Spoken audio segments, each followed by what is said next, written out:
Hi friends, welcome to education concept YouTube channel. Friends, మనకి రీసెంట్గా central గవర్నమెంట్కి సంబంధించిన employee state insurance corporation recruitment 2022కి సంబంధించి 4000 వరకు జాబ్స్కి నోటిఫికేషన్ రావడం జరిగింది. సో అయితే ఈ వీడియోలో మనం ఈ జాబ్స్కి సంబంధించిన education qualification details, age limit details, ఇంకా రిమైనింగ్ డీటెయిల్స్ ఏవైతే ఉంటాయో ఈ నోటిఫికేషన్ సంబంధించి అవన్నీ కూడా స్టెప్ బై స్టెప్ క్లియర్గా తెలుసుకుందాం. ఇన్ కేస్ మీరు ఎవరికైనా సరే ఈ జాబ్స్కి అప్లై చేయాలని ఇంట్రెస్ట్ అయితే ఉంటే వీడియోని ఎండింగ్ వరకు చూసి జాబ్ నోటిఫికేషన్ డీటెయిల్స్ అన్ని కూడా క్లియర్గా తెలుసుకోండి. ఏమైనా డౌట్స్ ఉంటే ఈ జాబ్ నోటిఫికేషన్ సంబంధించి వీడియో కంప్లీట్ అయిన తర్వాత మీ డౌట్స్ని కామెంట్ సెక్షన్లో కామెంట్ చేయండి. ఇక ఏమాత్రం ఆలస్యం చేయకుండా జాబ్ నోటిఫికేషన్ సంబంధించిన మెయిన్ డీటెయిల్స్లోకి మనం వెళ్ళిపోదాం. ఫ్రెండ్స్, మనం కనుక ఈ జాబ్ నోటిఫికేషన్ సంబంధించిన మెయిన్ డీటెయిల్స్లోకి వెళ్తే యాక్చువల్లీ ఈ జాబ్ నోటిఫికేషన్ మనకి సెంట్రల్ గవర్నమెంట్కి సంబంధించిన employee state insurance corporation recruitment 2022 నుంచి రావడం జరిగింది. అలాగే ఈ జాబ్ నోటిఫికేషన్లో అరౌండ్ మనకి 4000 వరకు జాబ్స్ ఉన్నాయి. అలాగే మనకి 3 కేటగిరీలకు సంబంధించిన జాబ్స్కి ఈ నోటిఫికేషన్ రిలీజ్ చేశారు. అందులో ఫస్ట్ ఆఫ్ ఆల్ చూసుకుంటే యూడీసీ అంటే అప్పర్ డివిజనల్ క్లర్క్, రెండోది చూసుకుంటే స్టెనోగ్రాఫర్, మూడోది చూసుకుంటే ఎంటీఎస్ అంటే multi tasking staff. Good news ఏంటంటే మన సొంత స్టేట్స్ అయినటువంటి ఆంధ్రప్రదేశ్, తెలంగాణలో కూడా జాబ్ వేకెన్సీస్ ఉన్నాయి. ఇప్పుడు మనం ఈ వీడియోలో స్టెప్ బై స్టెప్ ఈ డీటెయిల్స్ అనేవి చూద్దాం. ఫస్ట్ ఆఫ్ ఆల్ మనం చూసుకున్నట్లయితే అప్పర్ డివిజనల్ క్లర్క్. ఫ్రెండ్స్, మీరు కనుక ఈ అప్పర్ డివిజనల్ క్లర్క్ జాబ్కి అప్లై అయితే చేయాలనుకుంటే మీకు డిగ్రీ అనేది ఎడ్యుకేషన్ క్వాలిఫికేషన్గా ఉండాలని చెప్పి మెన్షన్ అయితే చేశారు. దానితో పాటు ఇవి క్లర్క్ కేటగిరీకి సంబంధించిన జాబ్స్ కాబట్టి టైపింగ్ సంబంధించిన స్కిల్స్ కూడా మస్ట్ అండ్ షుడ్గా ఉండాలి. కంప్యూటర్ మీద టైపింగ్ వస్తే సరిపోతుంది. 35 వర్డ్స్ పర్ మినిట్ అనేది ఇంగ్లీష్లోని, 30 వర్డ్స్ పర్ మినిట్ అనేది హిందీలోని టైపింగ్ చేయగలిగితే సరిపోతుంది. శాలరీ అనేది చూసుకుంటే అరౌండ్ మీకు 30 నుంచి 35,000 మధ్యన శాలరీ వస్తుంది మీరు కనుక ఈ జాబ్కి సెలెక్ట్ అయితే. ఇక నెక్స్ట్ చూసుకుంటే స్టెనోగ్రాఫర్. ఈ స్టెనోగ్రాఫర్కి సంబంధించి మనకి ఇంటర్మీడియట్ ఎడ్యుకేషన్ క్వాలిఫికేషను, దానితో పాటు స్టెనోగ్రఫీకి సంబంధించిన స్కిల్స్ అయినటువంటి షార్ట్ హ్యాండ్, ట్రాన్స్క్రిప్షను ఇటువంటివన్నీ కూడా రావాలని చెప్పి మెన్షన్ అయితే చేశారు. అదైతే గుర్తుంచుకోండి. శాలరీ చూసుకుంటే ఈ జాబ్కి మనకి 25,000 నుంచి 30,000 రూపాయల వరకు శాలరీ వచ్చే అవకాశాలు ఉన్నాయి. ఇక ఫైనల్గా చూసుకుంటే ఎంటీఎస్ అంటే మల్టీ టాస్కింగ్ స్టాఫ్. ఫ్రెండ్స్, ఈ మల్టీ టాస్కింగ్ స్టాఫ్ జాబ్స్కి అప్లై చేయడానికి 10th క్లాస్ అనేది ఎడ్యుకేషన్ క్వాలిఫికేషన్, ఎటువంటి అడిషనల్ క్వాలిఫికేషన్స్ అంటూ ఏమీ ఉండవు. శాలరీ చూసుకుంటే ఈ జాబ్కి సెలెక్ట్ అయితే అరౌండ్ 23,000 రూపాయల వరకు శాలరీ వచ్చే అవకాశాలు ఉన్నాయి. ఫ్రెండ్స్, ఇప్పటి వరకు మనం ఈ జాబ్స్కి సంబంధించిన ఎడ్యుకేషన్ క్వాలిఫికేషన్ డీటెయిల్స్, శాలరీకి సంబంధించిన డీటెయిల్స్, అదర్ క్వాలిఫికేషన్ డీటెయిల్స్ తెలుసుకున్నాం కదా. ఇక రిమైనింగ్ ఇంపార్టెంట్ డీటెయిల్స్ అయినటువంటి ఏజ్ లిమిట్స్, అప్లికేషన్ ఫీజు ఎలా ఉంటుంది, ఏజ్ రిలాక్సేషన్స్ ఎలా ఉంటాయి, సెలక్షన్ ప్రాసెస్ ఎలా ఉంటుంది, ఈ డీటెయిల్స్ అన్నీ కూడా స్టెప్ బై స్టెప్ క్లియర్గా తెలుసుకుందాం. ఫ్రెండ్స్, రిమైనింగ్ డీటెయిల్స్ తెలుసుకోబోయే ముందు మీకు ఒక ఇంపార్టెంట్ ఇన్ఫర్మేషన్. అదేంటంటే రీసెంట్గా చూసుకుంటే చాలా మంది ప్రైవేట్ సెక్టర్ జాబ్స్ మీద ఇంట్రెస్ట్ అయితే చూపిస్తున్నారు. కారణం చూసుకుంటే గవర్నమెంట్ సెక్టర్ జాబ్ నోటిఫికేషన్స్ అనేవి రావడం లేదు, వచ్చినా సరే రిక్రూట్మెంట్ ప్రాసెస్ అనేవి చాలా ఆలస్యం అవుతున్నాయి. సో దీనివల్ల చాలా మంది ప్రైవేట్ సెక్టర్ జాబ్స్ మీద ఇంట్రెస్ట్ చూపిస్తున్నారు. కారణం చూసుకుంటే అక్కడ ఎఫర్ట్ తక్కువగా ఉంటుంది, తర్వాత చాలా తక్కువ టైంలోనే జాబ్ అనేది గెట్ చేయొచ్చు. అది దానివల్లే ప్రైవేట్ సెక్టర్ జాబ్స్ మీద ఇంట్రెస్ట్ చూపిస్తున్నారు. అయితే ప్రైవేట్ సెక్టర్ జాబ్ని ఎలా గెట్ చేయాలో తెలియక చాలా మంది కన్ఫ్యూజ్ అవుతున్నారు. రీసెంట్గా మనకి అన్అకాడమీ ఒక ప్లాట్ఫామ్ని స్టార్ట్ చేసింది.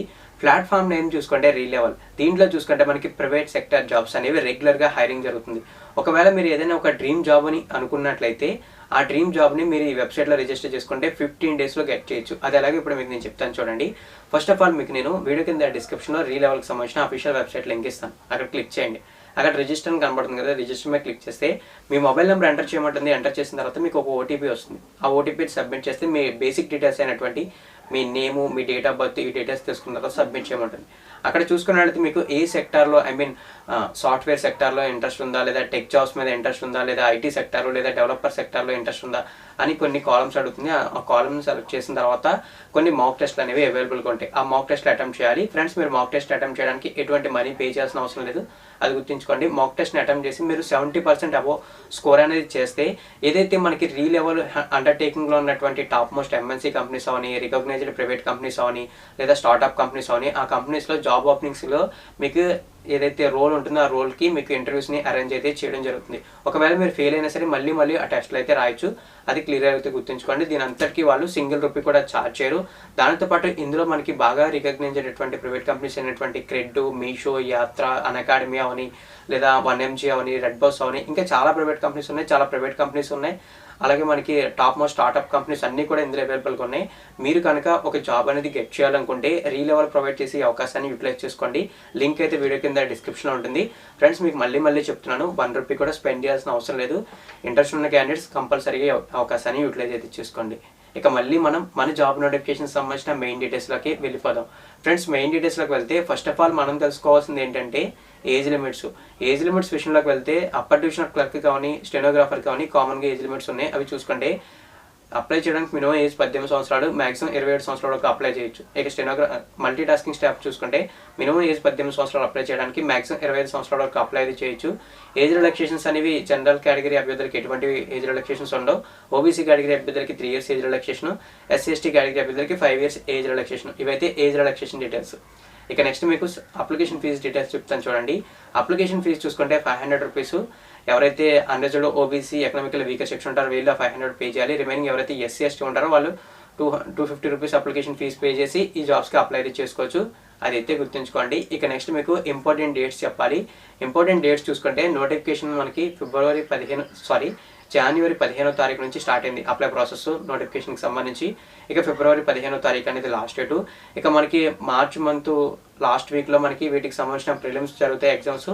ఏప్రిల్ మంత్ లాస్ట్ వీక్లో కానీ మే ఫస్ట్ వీక్లో కానీ మెయిన్ ఎగ్జామ్స్ అయితే జరుగుతాయి. రిక్రూట్మెంట్ ప్రాసెస్ అనేది అరౌండ్ మనకి 6 months లోపే కంప్లీట్ అయ్యే అవకాశాలు ఉన్నాయి. అది కూడా గుర్తుంచుకోండి. ఫ్రెండ్స్ మీకు ముందుగా చెప్పాను కదా ఆంధ్రప్రదేశ్ తెలంగాణ స్టేట్లో కూడా జాబ్ వేకెన్సీస్ ఉన్నాయని చెప్పి. ఆంధ్రప్రదేశ్ స్టేట్లో ఎన్ని వేకెన్సీస్ ఉన్నాయి, తెలంగాణ స్టేట్లో ఎన్ని వేకెన్సీస్ ఉన్నాయి ఇప్పుడు మనం చూద్దాం.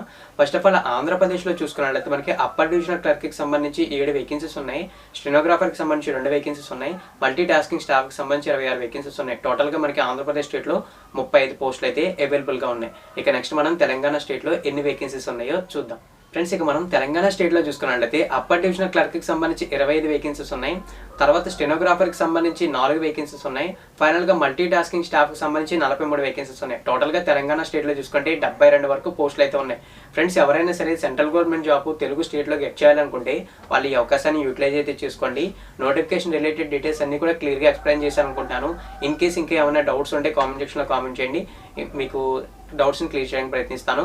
Friends private sector jobs get చేయాలనుకున్న ప్రతి ఒక్కరు కూడా రీలెవెల్ వెబ్సైట్లో రిజిస్టర్ అయితే చేసుకోండి. ఎందుకంటే ఎటువంటి మనీ అయితే వాళ్ళు ఛార్జ్ చేయట్లేదు కాబట్టి ఈ అవకాశాన్ని యూటిలైజ్ చేసుకోవడానికి కూడా